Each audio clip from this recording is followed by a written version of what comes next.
အားလုံးပဲမင်္ဂလာပါ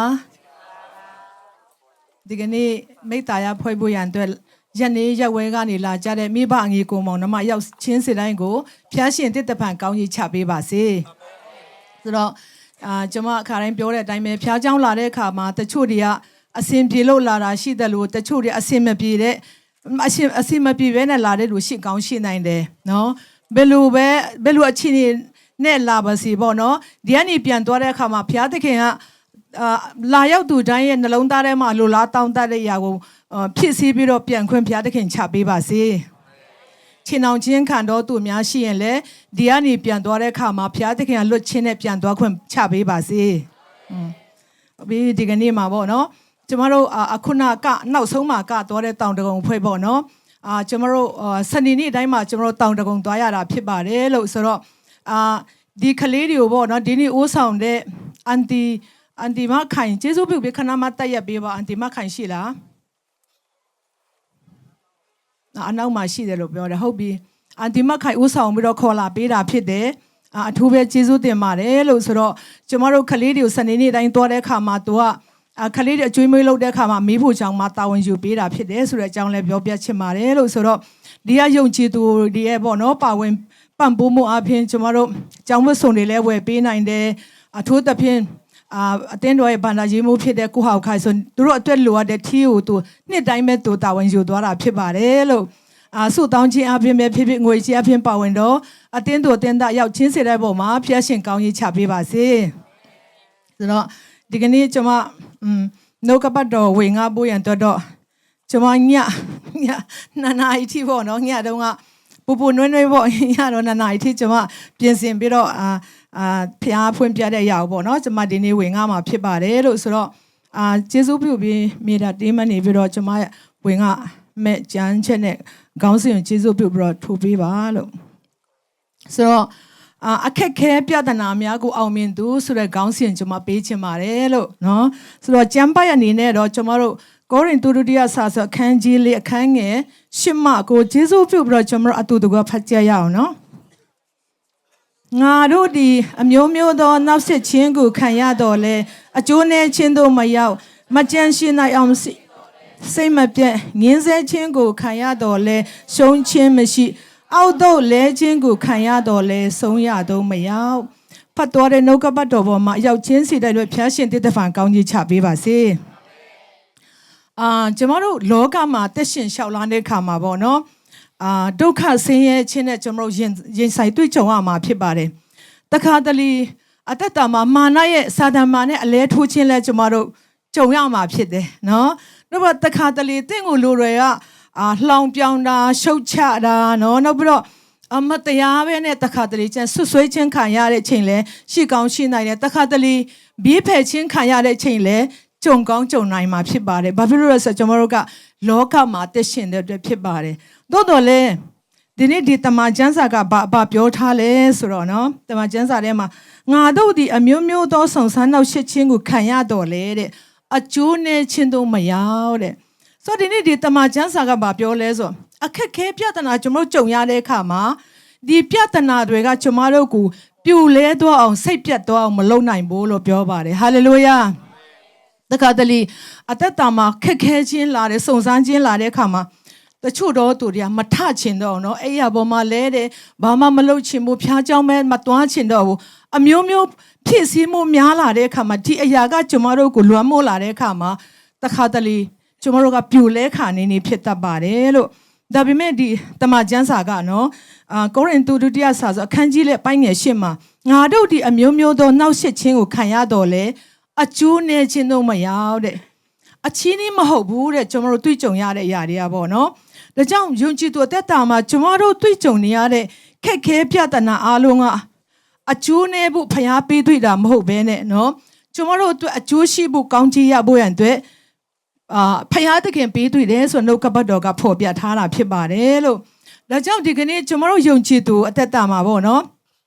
ကျွန်တော်တို့တွေ့ကြုံရတဲ့အရာအားလုံးကကျွန်တော်တို့နားမလဲတခါတလေချင်းငါဘာဖြစ်လို့ဒါတွေတွေ့ကြုံနေရတာလဲဘာဖြစ်လို့လဲမိခွန်းပေါင်းမြောက်များစွာကျွန်တော်တို့မေးတတ်ပါတယ်နော်ဒါပေမဲ့ကျွန်တော်တို့နားမလဲနိုင်ပေမဲ့ဘုရားသခင်က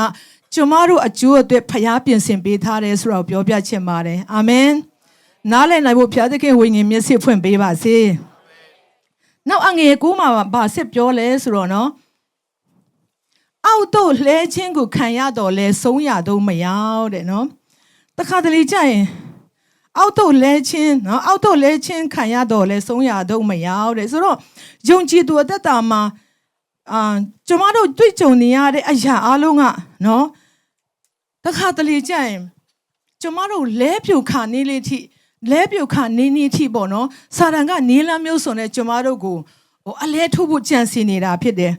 ဒီချိန်မှာကျမတို့ကဘာလုပ်ဖို့ဖြစ်လဲဆိုတော့အငယ်9မှာပေါ့နော်မကြံ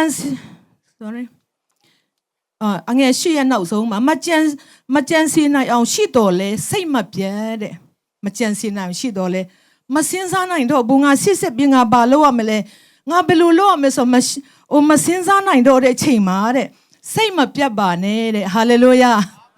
ကျမတို့အသက်တာမှာတွေ့ကြုံနေရတဲ့ပြဿနာတွေငါစစ်ဘာလုပ်ရမလဲနော်စစ်ငါဘာလုပ်ရင်ကောင်းမလဲငါဘယ်လိုလုပ်တော့မလဲသွားပါပြီဆိုတော့ဘဝမှာပေါ့နော်အကြံကုန်ပြီဆိုတခါတည်းကျမတို့လုံးဝမစင်းစားတတ်တဲ့ချိန်တင်တွေ့ကြုံကောင်းတွေ့ကြုံရမှာဖြစ်တယ်ဒါပေမဲ့ဖယားသခင်ကပြောလဲဆိုစိတ်မပြတ်နဲ့တဲ့နော်ဒီနေ့ကျမတို့အထူးသဖြင့်မြန်မာပြည်မှာဆိုရင်ကျမတို့ကတချို့တော့သူတွေကနော်အခုကအမေရိကပိတ်သွားတဲ့အခါမှာတင့်ပညာရေးအတွက်လမ်းပိတ်တယ်လို့ဖြစ်သွားမယ်နော်တချို့တော့သူတွေစီးပွားရေးအတွက်နော်တချို့တော့သူတွေကျန်းမာရေးအတွက်လမ်းပိတ်ဒါလည်းဖြစ်ကောင်းဖြစ်နိုင်တယ်နော်နောက်လောလဆိုရင်တော့ကျမတို့ခုနဆရာခိုင်ပြီးပြောပြသွားတဲ့အတိုင်းပဲအသင်းတော်ရဲ့ဗိမာန်တော်ကိစ္စပေါ့နော်အသင်းတော်ရဲ့ကိစ္စကစစ်ဘယ်လိုလုပ်ရမလဲမစင်းစားတတ်တော့ဘူးလမ်းပိတ်တယ်လို့ခံစားနေရတယ်ဒါပေမဲ့အကျွေးတွေလည်းပြီးရအောင်မယ်နောက်ထပ်လည်းပတ်စံအများကြီးလိုအောင်မယ်ဘယ်လိုလုပ်ရမလဲဆိုတော့ပေါ့နော်ကျမတို့ကအကြံကုန်နေတယ်စဉ်းစားလို့မရတော့ဘူးဆိုပဲကျမတို့ဖြစ်နေသလားဖယားသခင်ကဘာပြောလဲဆိုစိတ်မပြတ်နဲ့လို့ပြောထားပါတယ်ဟာလေလုယာကျမတို့အုံနောက်နဲ့လုံးဝစဉ်းစားလို့မရတဲ့အဆုံးမှာဖယားကငါပဲလုပ်မယ်လို့ပြောတာဖြစ်တယ်ဟာလေလုယာ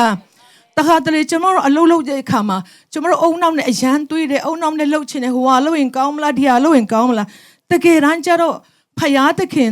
မပိုင်ကျမတို့ဘာမှစူးစမ်းလို့မရဘူးသေးလားအားလုံးကဖျားပါမှအားလုံးအဆင်ပြေသွားတာဖြစ်ပါတယ်လို့ဒါကြောင့်လူအနေနဲ့အကြံစီကုန်သွားတဲ့အခါမှာဖျားသခင်စီမှာအကြံစီရှိသေးတယ်တဲ့ဟာလေလုယာဒါကြောင့်ဘုရားသခင်ကပြောထားလဲဆိုတော့မကြံစီနိုင်အောင်ရှိတော်လဲစိတ်မပြတ်တဲ့လူအနေနဲ့မကြံစီနိုင်ပြီမဲ့တဲ့ဘုရားသခင်ကစိတ်မပြတ်ပါနဲ့လို့တမန်ကျမ်းစာထဲမှာဂတိတော်ပေးထားတာဖြစ်ပါတယ်ဒါကြောင့်ဒီနေ့ကျွန်တော်တို့ယုံကြည်သူအသက်တာမှာနော်မကြံစီနိုင်တော့ဘူးမိမိအသက်တာမှာမိသားစုအတွက်ကျမတို့အနာဂတ်အတွက်ကျမတို့စီးပွားရေးအတွက်နော်အရာခတ်သိမ်းအတွက်ကျမတို့ကစစ်ဆက်ဖို့ရန်အတွက်ဖယားကလှုပ်ပေးမယ်ဖယားကအကြံစီရှိသေးတယ်ဆိုတော့ကျမတို့ကအလိုတော်ဝန်ခံပြီးတော့စစ်ဆက်သွားဖို့ဖြစ်ပါတယ်ဟာလေလုယာဒါကြောင့်ကိုရိန္သုပထမစာဆောင်အခန်းကြီး30ကျေးဇူးပြုပြီးကျွန်တော်တို့ကဖတ်ချက်ရအောင်နော်ကောရိန္သုပထမစာဆောင်အခန်းကြီး30ပိုင်းငယ်73လူ၌ဖြစ်တတ်သောစုံအားလုံးအတူတူကဖတ်ရအောင်နော်ကျေးဇူးပြုကျွန်မဒီကနေပဲဖတ်လိုက်မယ်နော်လူ၌ဖြစ်တတ်သောစုံစမ်းနှောက်ယှက်ခြင်းကိုသာတင်တို့ဒီခံရကြ၏ဖယားသခင်သည်တစ္ဆာနှင့်ပြည့်စုံတော်မူသည်ဖြစ်၍တင်တို့မခံနိုင်သောစုံစမ်းနှောက်ယှက်ခြင်းကိုတင်တို့၌ရောက်စိမ့်သောငါအခွင့်ပေးတော်မမူတင်တို့ဒီခံနိုင်မိအကြောင်းစုံစမ်းနှောက်ယှက်ခြင်းအရာနှင့်တကွထွက်မြောက်သောလမ်းကိုလည်းစီရင်ပြုပြင်တော်မူလိမ့်မည်တဲ့ဆိုကျမ်းစာထဲမှာပြောလဲဆိုလူ၌ဖြစ်တတ်သောစုံစမ်းနှောက်ယှက်ခြင်းတဲ့ဒီနေ့ကျွန်တော်တို့အသက်တာမှာရင်ဆိုင်တွေ့ကြုံနေရတဲ့အရာအလုံးကလူဒီမှာဖြစ်တတ်တဲ့အရာကိုကျွန်တော်တို့တွေ့ကြုံရတာဖြစ်တယ်လို့တမန်ကျမ်းစာကပြောထားပါတယ်ဒါပေမဲ့ကျွန်တော်တက်တာမှာကျွန်တော်တွေ့ကြုံနေရတဲ့အရာတွေကသူတို့ကတော့အဲ့လောက်မဟုတ်ပါဘူးငါဟာပူကြီးသလားလို့စိတ်ထဲမှာပေါ့နော်သူအများကြုံနေရတဲ့အရာထက်ကျွန်တော်တို့ကြုံနေရတဲ့အရာကပူပြီးကြီးမားတယ်လို့ခံစားပါတယ်လို့ဒါပေမဲ့တမန်ကျမ်းစာပြောလဲဆိုလူ၌ဖြစ်တတ်သောစုံစမ်းနှောက်ယှက်ခြင်းကိုသာတင်တို့ဒီခံရကြ၏တဲ့နော်။ကြောင့်လူဒီမှာဖြစ်လိဖြစ်ထားရှိတဲ့အရာကိုပဲကျွန်တော်တို့ကရင်ဆိုင်တွေ့ကြုံနေရတယ်ဆိုတော့တွေ့ရပါတယ်။နောက်ဗာဆက်ပြောသေးလဲဆိုတော့ဖ ဖယားသခင်ရဲ့တစ္ဆာနဲ့ပြည့်စုံတော်မူသည်ဖြစ်၍တင်တို့မခံနိုင်သောဆုံစားနှောက်ယှက်ခြင်းကိုတင်တို့၌ရောက်စိမ့်တော်ငါအခွင့်ပေးတော်မမူတဲ့ဖယားကတစ္ဆာရှိတဲ့ဖယားဖြစ်တယ်လို့ကျမတို့မခံနိုင်တဲ့ဆုံစားနှောက်ယှက်ခြင်းကိုဖယားကမပေးဘူးတဲ့နောက်ဘာပြောသေးလဲဆိုတော့ဆုံစားနှောက်ယှက်ခြင်းအရာနဲ့တကွထွက်မြောက်သောလမ်းကိုလည်းစီရင်ပြုတ်ပြင်တော်မူမေတဲ့ဟာလေလုယာအဲ့ဒီပြဿနာကြုံနေရတဲ့အချိန်မှာပင်ဘယ်လိုလုပ်ရမလဲစစ်ဘယ်လိုသွားရမလဲဆိုကျွန်တော်မသိတော့ဘူးဒါပေမဲ့ဘုရားကထွက်မြောက်သောလမ်းကစီရင်ပေးမယ်ပြင်ဆင်ပေးမယ်တဲ့ဟာလေလုယာဒါကြောင့်တဲ့တာမှာတခါတလေကျန်တဲ့ဘယ်လိုလုပ်ရမလဲဒီပြဿနာကဘယ်လိုလုပ်တော့မလဲဆိုပိတ်ရှိမှပိတ်နေတယ်လို့ခံစားနေတဲ့အချိန်မှာဘုရားသခင်ကငါကတဲ့အတွက်ထွက်မြောက်သောလမ်းကိုပြင်ဆင်ပေးမယ်လို့ပြောတဲ့ဘုရားဖြစ်ပါတယ်လို့နောက်ပြီးတော့ကျွန်မကျမ်းစာကိုကျွန်မအခုနကောရင်တို့ထဲပြန်သွားမယ်နော်ကောရင်တို့ထဲမှာအငယ်ကိုမှာပေါ့နော်ငင်းဆဲခြင်းကိုခံရတော့လေရှုံးခြင်းမရှိတဲ့နော်ငင်းဆဲခြင်းခံရတယ်ဆိုတော့ဒီနေ့အဲ့ဒီငင်းဆဲခြင်းကိုခံရတော့လေရှုံးခြင်းမရှိဆိုတဲ့စကားကတခြားကျမ်းစာထဲမှာပြောလဲဆိုစွန့်ပစ်ခြင်းမခံရဘူးလို့အတိတ်ပဲရှိပါတယ်လို့ဒါကြောင့်ဒီနေ့ကျွန်တော်တို့တက်တာမှာခက်ခဲခြင်းကြုံတဲ့အခါမှာပေါ့နော်ကျွန်တော်တို့ကငါတယောက်တည်းခံနေရတယ်ငါတို့မိသားစုပဲကြုံနေရတယ်ကြံတဲ့သူတွေကအဲ့လောက်ကြုံမှာမဟုတ်ဘူးဖခင်ကတော့ငါနားမှာမရှိတော့ဘူးဆိုတခါတလေကျွန်တော်တို့ကအထီးကျန်တယ်လို့ခံစားရပါတယ်ဒါပေမဲ့တမန်ကျမ်းစာကဘာပြောလဲဆိုတော့စွန့်ပစ်ခြင်းမခံရဘူးတဲ့နော်အဲ့ဒီငင်းဆဲခြင်းခံနေရတဲ့ချိန်မှာပြင်လင်ဖယားသခင်ကကျမတို့ ਨੇ အတူပါရှိတယ်ဆိုတဲ့အကြောင်းရှုံးခြင်းမရှိပေါ့နော်စွန့်ပစ်ခြင်းမခံရဘူးလို့တမန်ကျမ်းစာကပြောထားပါတယ်နောက်ဆာလ29အပိုင်ငယ်30ကျွန်တော်တစ်ချက်လောက်ဖတ်ရအောင်နော်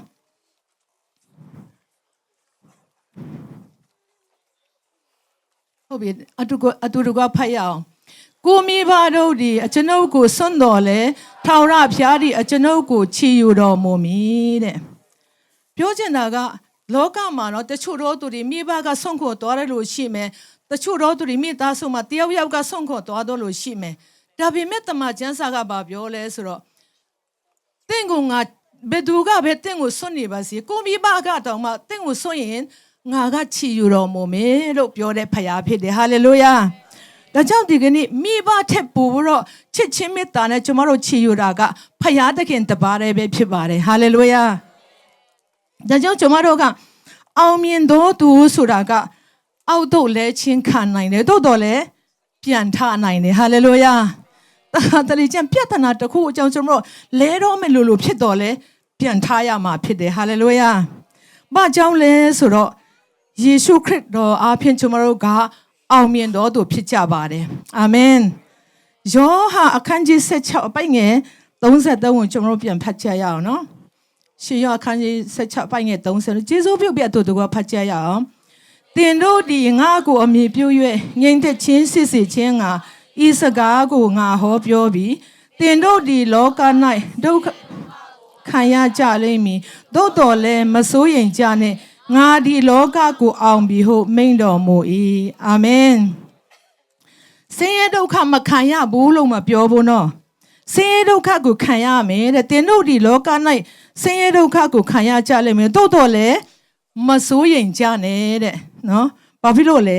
ငါဒီလောကကိုအောင်ပြီတဲ့ဟာလေလုယာလောကကိုအောင်တဲ့ဖခင်ကကျွန်တော်တို့ထဲမှာရှိပြီးသားဖြစ်တယ်ဟာလေလုယာဒါကြောင့်တင်ထဲမှာတင်ယေရှုရှိတယ်တင်ကယေရှုပိုင်ဆိုင်ထားပြီးပြီဆိုရင်တင်ကလောကကိုအောင်မြင်တော်သူဖြစ်ပါတယ်ဟာလေလုယာ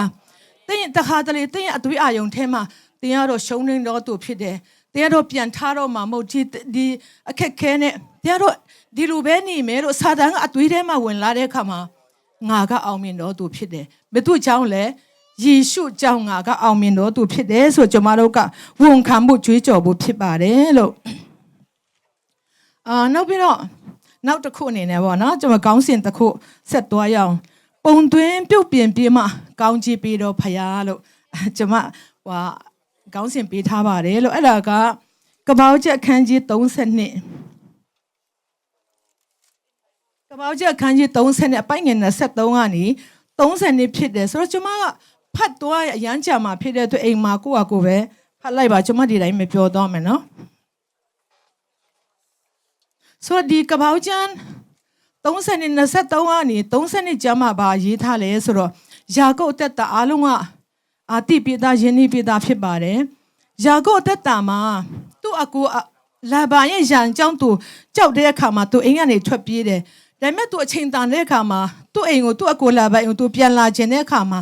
သူနောက်ဆုံးသူ့ရဲ့လှည့်ခွက်ပေါ့နော်သူ့ရဲ့လှည့်စားမှုကြောင့်သူ့ရဲ့ကောက်ချစ်ဆင်းလဲတဲ့ရာအတွက်သူကအကူကိုသူ့အကူသူပြန်ပြီးမျက်နှာချင်းမဆိုင်ရဲဘူး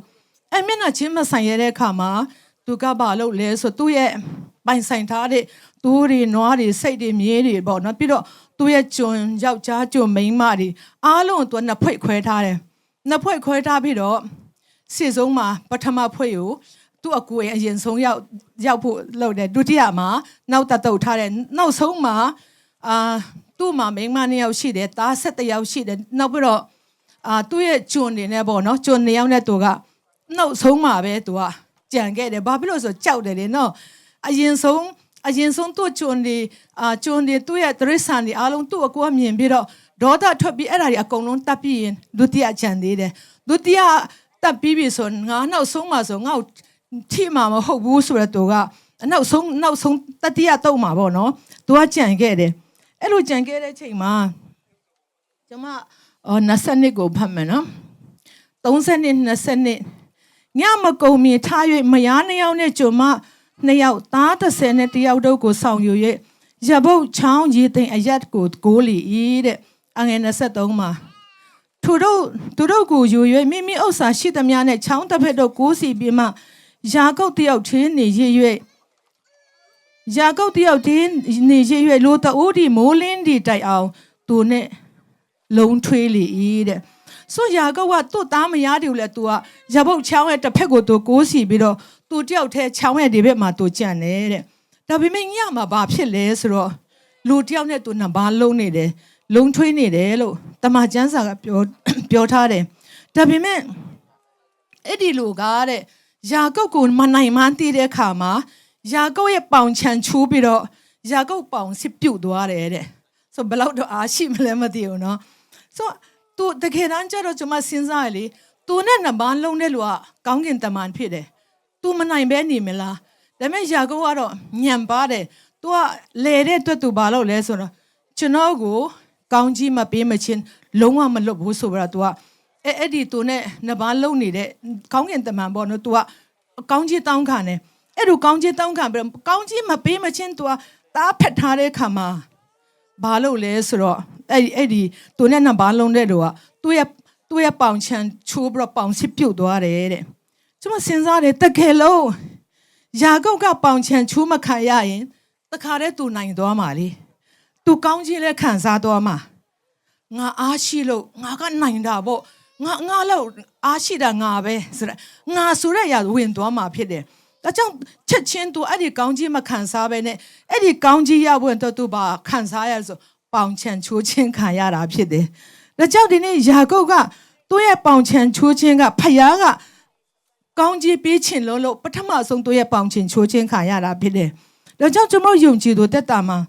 ဖယားကလေကောင်းကြီးပေးခြင်းတဲ့ခါမှာတခါလေရောဟဲ့ငါသမီးရောဟဲ့ငါသားချက်ချင်းမချပေးဘူးတဲ့လားဘာလို့လဲဆိုတော့ကျွန်တော်တက်တာမှာချက်ချင်းဖယားကကောင်းကြီးပေးမယ်ဆိုကျွန်တော်တို့ကငါက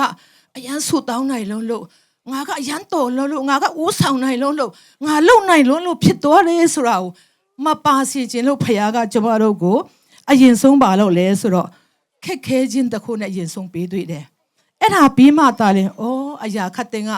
ကိုတော့အကြောင်းပါလားကိုတော့မပါရင်ကျွန်တော်တို့ကဘာမှမလုပ်နိုင်ပါလားဆိုတည်သွားအောင်တခါတလေကျန်ဘုရားသခင်ကယာကုပ်အသက်တာအဖြစ်ပေါ့ချစ်ချင်းအဖြစ်ကျွန်တော်တက်တာမှာလေ break out တဲ့ချိန်ရှိတယ်ပေါ့နော်ဘုရားက break out တဲ့ချိန်ရှိတတ်ပါတယ်လို့ဒါကြောင့်ယာကုပ်အသက်တာမှာသူ့ခွန်အားကိုသူအားကိုလုံးမရဘူးလူအနေနဲ့သူဘယ်လောက်ပဲအားရှိပါစေကောင်းကင်တမန်နဲ့ပြန်ပြီးတော့နှစ်ပန်းလုံးပါစေဖယားကငါဆိုတဲ့အရာကိုအရင်ဆုံးချိုးဖဲ့တယ်နော်ပြီးမှဖယားကကောင်းချီးပေးတယ်ဆိုတော့တွေ့ရပါတယ်လို့ဒါကြောင့်ကျွန်တော်တို့အသက်ယုံကြည်သူအသက်တာမှာလဲပေါ့နော်ကျွန်တော်တို့ရဲ့တခါတလေကျွန်တော်တို့ဂျိုးစားမှုကြောင့်ကျွန်တော်တို့ဆုတောင်းနိုင်ခြင်းကြောင့်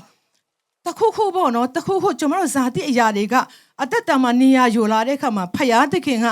ယာကုပ်ကဲတော့ကျွန်တော်တို့ကိုပုံသွင်းတတ်တယ်ချိုးဖဲ့တတ်တယ်ဆိုတော့တွေ့ရပါတယ်လို့ဒါကြောင့်ယုံကြည်သူအသက်တာမှာလေပုံသွင်းပြုတ်ပြင်ခြင်းချိုးဖဲ့ခြင်းဘယ်သူမှမခံချင်ဘူးဟုတ်တယ်နော်ပုံသွင်းခြင်းမခံချင်ဘူးချိုးဖဲ့ခြင်းဆိုဘယ်သူမှမကြိုက်ဘူးဒါပေမဲ့ယုံကြည်သူအသက်တာမှာဖယားကကောင်းကြီးပြီးတော့မယ်အသုံးပြုတော့မယ်ဟေးဆိုရင်တော့ပြုတ်ပြင်ပြီးမှပဲဖယားကချိုးဖဲ့ပြီးမှပဲဖယားကကောင်းကြီးပြီးတဲ့အသုံးပြုတယ်ဆိုတော့တွေ့ရပါတယ်ဟာလေလုယာဘာဖြစ်လို့လဲဆိုတော့ဖယားကြောင့်အရာခတ်တဲ့ကကိုတော့ကြောင့်တာလဲအခုန worship ထဲမှာလည်းပါတယ်နော်အဆက်တော့ရှိတယ်ရာကိုတော့ကြောင့်တာအားလုံးကကိုတော့ကြောင့်ပဲဖြစ်တယ်ကျွန်မတို့ကြောင့်မဟုတ်ဘူးကိုတော့ရဲ့ယေရှုတက်ကြောင့်တာလည်းဖြစ်တယ်ဆိုတော့တည်သွားအောင်ယာကုပ်တက်တာမှာဘုရားသခင်ကဒီလိုပြဿနာနဲ့ပေးတွေ့တာဖြစ်တယ်ဒါကြောင့်ကျွန်မစဉ်းစားတယ်ယာကုပ်ကသူလမ်းလျှောက်တဲ့အခါမှာထောနဲ့သူလမ်းလျှောက်မှာဒါပေမဲ့သူခြေတော့ကိုမြင်တိုင်းကိုတော့ကြောင့်ပါလားအမေကသူကိုတော့ပဲသူတန်းတမယ်ထင်တယ်နော်ဒါကြောင့်ဒီနေ့ဖယားကိုသူလုံးဝမေ့လို့မရအောင်ဖယားသခင်ကသူ့ကိုတခုခုနဲ့control လုပ်ထားတယ်ပေါ့နော်ထိန်းချုပ်ထားတယ်ဆိုတော့ဒီနေ့ယာကုပ်သက်တာမှာတွေ့ရပါတယ်လို့နောက်တစ်ခုအနေနဲ့ပေါ့နော်နောက်တစ်ခုခေါင်းစဉ်တစ်ခုကျေးဇူးပြုပြီးဆက်သွားပေးပါဦးလို့ဒုက္ခပြဿနာကအသက်တာကိုမြင့်တင်ပေးတယ်ဆာလန်90အပိုင်းငယ်7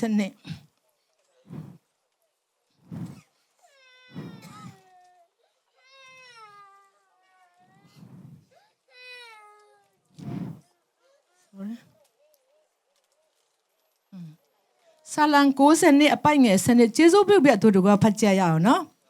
ဖြောင်းမတော်သူဒီစွန်ပလွန်ကဲ့သို့ပွင့်လန်း၍လေဗနုန်တောင်ပေါ်မှာအာရိပင်ကဲ့သို့ကြီးပွားလိမ့်မည်တဲ့ဆိုဒီမှာဖြောင်းမတော်သူလို့ပြောထားတယ်ဖြောင်းမတော်သူဘယ်သူနဲ့နိုင်ထားလဲဆိုစွန်ပလွန်ကဲ့သို့ပွင့်လန်းမည်တဲ့ဒီနေ့ဖြောင်းမတော်သူလို့ပြောတဲ့အခါမှာဒီနေ့ကျွန်တော်တို့ကောင်းလွန်းလို့နော်ကြိုးစားနိုင်လွန်းလို့တော်လွန်းလို့ဖြောင်းမတော်သူလို့အခုခံရတာမဟုတ်ပါဘူးလို့ကျွန်မတို့အပြစ်ရှိလျက်ပြန်ယေရှုခရစ်ကကျွန်မတို့အပြစ်ကိုစားသူကလက်ဝါးကားတဲ့ပုံမှာတည်ခံတယ်သူ့အသွေးတော်အပြင်ကျွန်မတို့အပြစ်ရှိတဲ့မြအားလုံးကိုဆေးကြောခွင့်ရပြီးမှသူကတကြိုတဲ့3ရက်မြောက်တဲ့နေ့မှာတည်ခြင်းမဆုမှကိုအောင်မြင်ပြီးရှင်ပြန်ထမြောက်တဲ့ယေရှုဖခင်ကိုနှလုံးသားထဲမှာခေါ်ဖိတ်လက်ခံတဲ့အခါမှာကျွန်မတို့ကဖြောင်းမတော်သူလို့အခေါ်ခံရခြင်းဖြစ်ပါတယ်ဒါကြောင့်ဖြောင်းမတော်သူလို့ပြောတဲ့အခါမှာဖြောင်းမတော်သူတွေကစွန်ပလွန်နဲ့နိုင်ထားတယ်ဆိုတော့ကျွန်တော်တို့တွေ့ရပါတယ်လို့ဒါကြောင့်စွန်ပလွန်ဆိုတာကဘာလဲဆိုလို့ရှိရင်စွန်ပလွန်ကမုန်တိုင်းတန်ကိုခံနိုင်တယ်တဲ့နော်ဘယ်လောက်ပဲမုန်တိုင်းပြင်းထန်ပါစေစွန်ပလွန်အပင်ကရိုင်သွားပြီမဲ့ပေါ့နော်မုန်တိုင်းကစွန်ပလွန်ကိုတီးအောင်မလုပ်နိုင်ဘူးအပင်ကိုလည်းကျိုးသွားအောင်မလုပ်နိုင်ဘူးတဲ့ဒါကြောင့်ဒီနေ့ဘာဖြစ်လို့လဲဆိုတော့စွန်ပလွန်ပင်ကတဲ့ထိုးဆန်းတဲ့အရာတစ်ခုလေကျွန်မအရန်သဘောကျတာစွန်ပလွန်ပင်ကတဲ့ပြင်းထန်တဲ့မုန်တိုင်းရင်ဆိုင်တွေ့ကြုံရပြီမဲ့မုန်တိုင်းပြင်းထန်လေတွေ့အမြစ်ကကြီးထွားပြီးတန်မာလေဖြစ်တယ်ဟာလေလုယာတကယ်ဆိုမုန်တိုင်းကသူဘယ်လိုပြောမလဲသူ့ကိုရိုင်သွားဖို့ချိုးသွားဖို့လုပ်တာဖြစ်ဒါပေမဲ့စွန်ပလွန်ပင်ကထိုးဆန်းတာကမုန်တိုင်းပြင်းထန်လေသူ့အမြစ်ကပို့ပြီးတော့ကြီးထွားလေတန်မာလေတဲ့ဒါကြောင့်ဒီနေ့ကျွန်တော်တက်တာမှာမခေါ်ဘဲနဲ့ပြဿနာအများအားလာတယ်နော်မုံတိုင်းတွေအများအားလာတယ်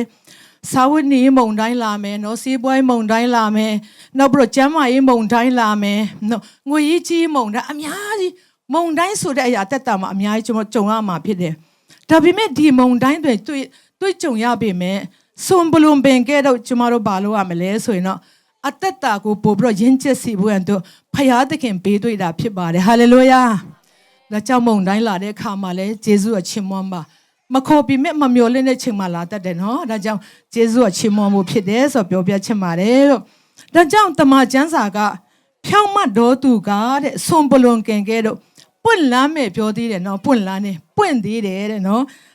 ပွင့်လန်းမယ်လို့ခိုင်းနိုင်ထားခြင်းဖြစ်တယ်အသက်တာမှာယုံကြည်သူဖြစ်ပြီးတဲ့နောက်ပိုင်းမှာဒုက္ခပြဿနာမရှိတော့ဘူးမဟုတ်ဘူးနော်မရှိတော့ဘူးလို့ဆိုလို့ချင်းမဟုတ်ပဲနဲ့စွန်ပလွန်ပင်ကဲ့သို့မုန်တိုင်းပဲလို့ပဲပြင်းထန်ပါစေရိုင်သွားပါစေရိုင်တော့ရိုင်မှာပဲနော်ရိုင်သွားမှာဖြစ်တယ်သို့တော်လည်းပြန်ပြီးတဲမှတ်လာမယ်ဟာလေလုယာမုန်တိုင်းပြီးတဲ့ကပြန်ပြီးတဲမှတ်လာမှာဖြစ်ပါတယ်လို့ဒါကြောင့်မုန်တိုင်းရဲ့တန်ကြောင်းပေါ့နော် ဆွန်ပလွန်ပင်ကဲတော့ပူပြီးတော့တန်မာသွားဖို့ရန်အတွက်ဖရာသခင်ကျမတို့တခါတလေအသက်တာမှာမုန်တိုင်းဆိုတဲ့အရာကိုလွတ်တဲ့ချိန်ရှိတတ်တယ်ဆိုပြောပြချင်ပါတယ်ဟာလေလုယာလက်ကြောင့်ယုံကြည်သူအသက်တာမှာကျမတို့တွေ့ကြုံနေရတဲ့နော်တွေ့ကြုံနေရတဲ့ပြဿနာမုန်တိုင်းတွေအားလုံးကအသက်တာမှာကျမတို့ကိုငင်းဆဲသွားဖို့ကျမတို့ကိုကြဆင်းသွားဖို့ပေးတွေ့တာမဟုတ်ဘဲနဲ့နော်ကျမတို့ကိုပို့ပြီးတန်မာစေဖို့ရင့်ကျက်စေဖို့အတွက်ပေးတွေ့တယ်လို့ကျမထပ်ပြီးတော့ပြောပြချင်တယ်နောက်ဆက်ဖတ်မယ်ဆိုရင်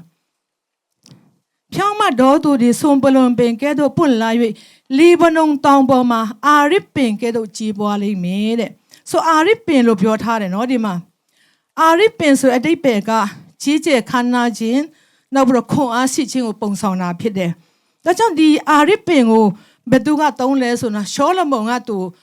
ဗိမာန်တော်ဆောက်တဲ့အခါမှာအဲ့ဒီအာရစ်ပင်ပဲသုံးတယ်နောက်ပြီးတော့သူနန်းတော်ဆောက်တဲ့အခါမှာလဲသူအဲ့ဒီအာရစ်ပင်ကိုပဲသုံးတယ်တဲ့ဘာဖြစ်လို့လဲဆိုတော့တန်ဖိုးရှိတယ်တဲ့နော်အဲ့ဒီအာရစ်ပင်အရန်တန်ဖိုးရှိတယ်လို့ပြောတယ်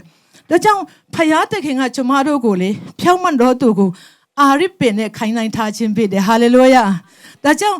ဒီမှာထိုင်နေတော့ယုံကြည်သူတအိုးစီတိုင်းကအရန်တန်ဖိုးရှိတဲ့လူတွေဖြစ်တယ်ဟာလေလုယာဒါကြောင့်ဒီကနေ့ကျမတို့အနေနဲ့ပေါ့နော်နောက်ပါပြောသေးလဲဆိုတော့ကျမဆက်ပြီးတော့တစ်ခေါက်ပြန်ဖတ်မယ်နော်လီဗနုန်တောင်ပေါ်မှာအာရစ်ပင်ကဲ့သို့ကြီးပွားလိမ့်မည်သူပေါက်နေတဲ့နေရာကပါလဲဆိုတော့လီဗနုန်တောင်မှာတဲ့နော်လီဗနုန်တောင်ပေါ်မှာပေါက်တယ်တဲ့ဒါကြောင့်ယုံကြည်သူအသက်တာမှာနော်လီဗနုန်တောကြမှာပေါက်တဲ့နော်အာရစ်ပင်ကဲ့သို့ကျမတို့တက်တာမှာနော်မုန်တိုင်းလာတဲ့အခါမှာခဏတင်လဲကောင်းလဲမှာပါဒါပေမဲ့တင်လဲတော့လဲပါဖြစ်လို့ဆိုပင်ကပြန်ထဖို့ဖြစ်တယ်နော်ပြကိုအသက်တာပြန်တက်မှပြီးတော့ဖယားသခင်စီပြန်သွားဖို့ရန်အတွက်လိုအပ်တယ်ဆိုတဲ့အကြောင်းလည်းကျွန်မပြောချင်ပါတယ်ဒါကြောင့်နောက်ဆုံးအနေနဲ့ပေါ့နော်ကျွန်တော်တို့ယုံကြည်သောသားသမီးတို့တက်တာမှာမုန်တိုင်းဘယ်လောက်ပဲပြင်းထန်ပါစေမုန်တိုင်းကကျွန်တော်တို့ကိုဝိညာဉ်ရေးရမှာမြင့်တင်ပေးတဲ့ next level ပေါ့နော်သက်ဆင့်မြင့်အောင်ကျွန်တော်တို့ကိုမြင့်တင်ပေးတဲ့ပြဿနာဖြစ်တယ်ဆိုတဲ့အရာကိုပေါ့နော်ကျွန်မပြောပြချင်တယ်နောက်ဆုံးအနေနဲ့ကျွန်မကျန်တပိုက်ဖတ်ချင်ပါတယ်ဆာလံ34အပိုက်19ပိုက်ငယ်19ပေါ့နော်ဆာလံ34အပိုက်ငယ်19မှာအတူတကွဖတ်ရအောင်နော်ဖြောင်းမတ်တော်သူဒီများစွာဒုက္ခဆင်းရဲခြင်းကိုခံရတော်လဲထာဝရဘုရားသည်ခတ်သိမ်းတော်ဒုက္ခဆင်းရဲတဲ့ကကဲလွတ်တော်မူ၏တဲ့နော်ဖြောင့်မတ်တော်သူဆိုတဲ့ယုံကြည်သူတွေကတဲ့လောကမှာတက်ရှင်တဲ့အခါမှာများစွာသောဒုက္ခဆင်းရဲခြင်းကိုခံရမယ်ဒါပေမဲ့ဘာပြောလဲဘုရားသခင်ကခတ်သိမ်းတော်ဒုက္ခဆင်းရဲခြင်းတွေကကယ်လွတ်မယ်ဟာလေလုယာဒါကြောင့်လောကမှာဒုက္ခဆင်းရဲမခံရတော့ဘူးမဟုတ်ပါဘူးလို့ဒါပေမဲ့အဲ့ဒီဒုက္ခဆင်းရဲတွေကဆင်းရဲခြင်းတွေကဘုရားသခင်ကျွန်တော်တို့ကယ်နှုတ်ယုံတယ်မှာကပဲနဲ့အမြင့်တို့ရောက်အောင်တုံးပို့ပေးတဲ့အရာတွေဖြစ်တယ်ဆိုတဲ့အကြောင်းကျွန်မဒီကနေ့ဝေငှချင်ပါတယ်အားလုံးပေါ်မှာဖျားရှင်ကောင်းရင်ချက်ပေးပါစေ